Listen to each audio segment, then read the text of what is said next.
ഇന്ന് ഞാൻ രാവിലെ തന്നെ എക്സാം എഴുതാൻ വേണ്ടി കോളേജിലേക്ക് പോവുകയാണ്. രാവിലെ തന്നെ ഒരു തിരക്കില്ലാത്ത ട്രെയിനിന് ദേവൻ പറഞ്ഞിട്ട് അത് പിടിക്കാനുള്ള പോക്കാണ്. റെയിൽവേ സ്റ്റേഷനിൽ ഇപ്പോൾ വൈകി ഓടിപ്പോയി ചേർന്ന് ടിക്കറ്റ് എടുത്ത് കിട്ടിയ ട്രെയിനിലാണ് ചാടിക്കുക. കയറിയതാണെങ്കിൽ ഒട്ടും തിരക്കില്ലാത്ത ട്രെയിനിൽ. പിന്നെ ഈ സപ്ലി എന്ന് പറഞ്ഞ സാധനമില്ലേ, അത് വാങ്ങിച്ചെടുക്കാൻ ഭയങ്കര എളുപ്പമാണെങ്കിലും ഇത് ക്ലിയർ ചെയ്യൽ ഒരു ചടപ്പുള്ള പരിപാടിയാണ്. എല്ലാവരും കളിച്ചും തിരിച്ച് കിടക്കുമ്പോൾ നമ്മി പഠിച്ച് വീണ്ടും എഴുതണം. അല്ല കയ്യിലിരിപ്പിൻ്റെയാണ് നമ്മളല്ലാണ്ട് പിന്നെ ആരും പോയിക്കേ. ഈ സാധനം കാണുമ്പോൾ എനിക്ക് എപ്പോഴും വലിക്കണമെന്ന് തോന്നും. പിന്നെ പോലീസ് അലച്ചറാക്കണ ആലോചിക്കുമ്പോൾ വേണ്ടെന്ന് വിചാരിക്കും.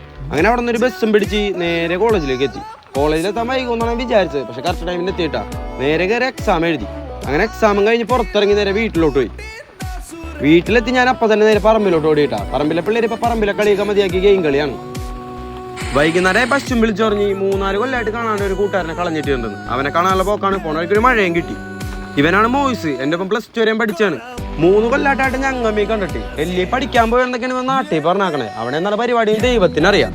ഇന്ന് അവനെ കണ്ട സ്ഥിതിക്ക് അവനെ വിട്ടിട്ട് മന്തി കഴിക്കലാണ് അടുത്ത പ്ലാൻ.